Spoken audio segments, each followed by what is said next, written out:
24-এর গণ অভ্যুত্থানকে সেই জায়গায় দেখতে চাই না। আমরা যেমন 71-এর মুক্তিযুদ্ধের ইতিহাসকে জনগণের ইতিহাস হিসাবে সামনে আনতে চাই, 24-এর গণ অভ্যুত্থানের ইতিহাসকেও জনগণের অভ্যুত্থান হিসাবে আমাদেরকে সামনে রাখতে হবে। এবং সেইটা যদি প্রতিষ্ঠা করা যায় তখন জনপ্রত্যাশা গুরুত্বপূর্ণ হবে।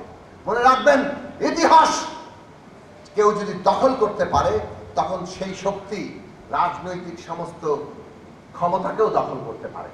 এবং এই কারণে শাসকরা সবসময় ইতিহাস দখল করতে চায়। জনগণের সংগ্রাম হচ্ছে শাসকদের এই ইতিহাস দখলের তৎপরতা থেকে জনগণের ইতিহাসকে মুক্ত করা। আর জনগণের ইতিহাস যদি মুক্তি পায় তাহলে জনপ্রত্যাশা, মানুষের আশা, মানুষের স্বপ্ন মুক্তি পাবে এবং সেই মুক্তির মধ্য দিয়ে আমরা এগোতে পারবো।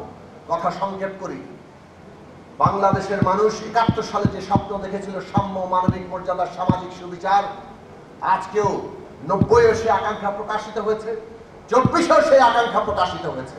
এইটা জনগণের বাংলাদেশ হবে, অধিকার মর্যাদার বাংলাদেশ হবে, বৈষম্যহীন এবং অন্তর্ভুক্তিমূলক বাংলাদেশ হবে। সব মানুষ নাগরিক হয়ে উঠবে। এই নাগরিক মর্যাদা প্রতিষ্ঠা করা এই রাষ্ট্রের প্রধান কাজ। এইটা মানুষ আশা করেছেন।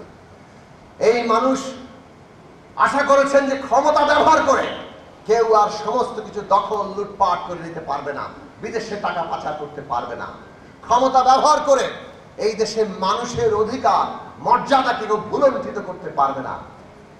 সেই জায়গাকেই আমাদের এই আন্দোলনের, এটা বিশেষভাবে আমরা দাবি করব যে 24-এর আন্দোলনের রাজনৈতিক সচেতনতা এই জায়গায় আগের যে কোনো আন্দোলনের চাইতে রাষ্ট্রের চরিত্র কি হবে সেটা এই আন্দোলনের গুরুত্বপূর্ণ লক্ষ্য ছিল। রাষ্ট্র গণতান্ত্রিক করতে হলে ক্ষমতার ভারসাম্য এবং জবাবদিহি লাগবে, সেটা এই আন্দোলনের মধ্যে লক্ষ্য হিসাবে সামনে এসেছিল এবং সেই লক্ষ্যই 24-এর গণ অভ্যুত্থানে আরো প্রসারিত হয়েছে। আজকে আমাদের কাজ হচ্ছে আবশ্যিক সংস্কার, আবশ্যিক ক্ষমতার ভারসাম্যের জন্য যা কিছু প্রয়োজন সেইটুকু আমরা যাতে ঐকমত্য প্রতিষ্ঠা করতে পারি। এই ঐকমত্য রক্ষা করা গণতান্ত্রিক উত্তরণের জন্য অত্যন্ত জরুরি। আমরা যদি ঐকমত্য রক্ষা করতে না পারি তাহলে গণতান্ত্রিক উত্তরণ ব্যাহত হতে পারে। নানাভাবেই পতিত ফ্যাসিস্টরা, তার বিদেশি দোসররা পুরো প্রক্রিয়াকে তারা নানাভাবে ক্ষতিগ্রস্ত করতে পারে। নানান লক্ষণ আমরা দেখছি। মিটফোর্ডে যেভাবে একটা হত্যা করা হয়েছে এবং যেভাবে তার ভিডিও ফুটেজ, ন্যারেটিভ হাজির হয়েছে, পরিষ্কারভাবে ষড়যন্ত্র চলছে। যেভাবে গোপালগঞ্জে হামলা হয়েছে, দেশে অস্থিতিশীল পরিস্থিতি দেখানোর জন্য ষড়যন্ত্র চলছে। মনে রাখা দরকার, আজকে বিচার, সংস্কার এবং নির্বাচন, এই তিনটা জিনিসই আমাদের রাজনৈতিক উত্তরণের অপরিহার্য বিষয়ে পরিণত হয়েছে। আমরা বিচার চাই, আমরা সংস্কার চাই এবং আমরা সংস্কার সম্পন্ন করার জন্য নির্বাচন চাই।